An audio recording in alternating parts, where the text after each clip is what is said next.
How else do you say it other than Elon Musk is destroying everything that he touches? Everything this guy gets his hands on is turning into an absolute disaster. Let's refresh with Tesla, the company that Elon Musk insists he's still running while simultaneously tanking every business he's involved with and the federal government. Tesla stock is now down 53% since December. More than half of the company's value wiped out in 3 months. Now, I don't want to be that guy, but let me be that guy for a second. When I sold my Tesla shares, some at a 1,200% gain, some at a 1,600% gain, the Elon fanboys, including some in my audience, flooded my inbox telling me I made the biggest mistake of my life. No one can touch Tesla. They will dominate EVs forever. Turns out my biggest mistake would have been holding on, because we see Tesla market share collapsing in Europe. We see Tesla market share declining in the United States. I have to tell you, the build quality of my Rivian puts Tesla to shame. It's like a Matchbox toy versus a real car in terms of the difference. And then we go from Tesla to Twitter. Twitter was down most of yesterday. Totally foreseeable consequence of Elon Musk running that business by firing half the engineering staff and then frantically realizing I got rid of people I need, trying to rehire the ones he needed back. Who could have predicted that 22-year-old coders with 3 months of experience might not be able to keep one of the world's largest social media platforms up and running? Completely predictable. Tesla in the toilet, Twitter in the toilet. Twitter, like Bernie would say. What about SpaceX? Another rocket crashed just a few days ago. And I know the Musk cultists love to say, that's how space innovation works. You got to break some eggs to make an omelet. Sure, failures do happen. That's absolutely true. But we're talking about an increasing number of failures from the company that once looked untouchable. You know, for a while, SpaceX felt like the one Elon company that was not collapsing under its leadership. And now it is literally and figuratively coming back down to earth, pardon the pun. The financial empire of Musk is looking worse by the day. The market is a fiasco.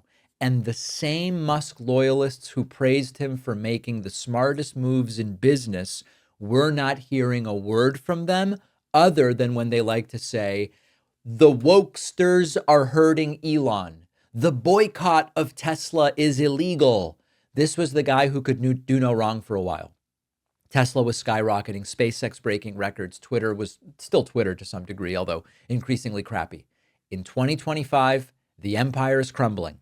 And for a guy who spent the last few years acting like the smartest man on earth, he's making a lot of bad decisions. At this rate, I would not be surprised if Elon buys another company and destroys that too.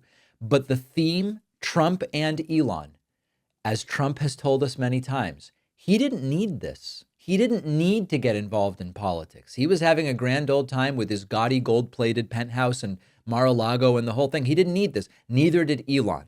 They both, due to ego, believe that they were the people to fix stuff, and they are ruining everything.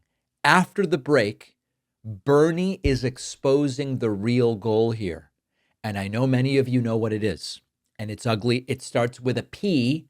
It's not PP tape. No, which it may or may not exist. We just don't know.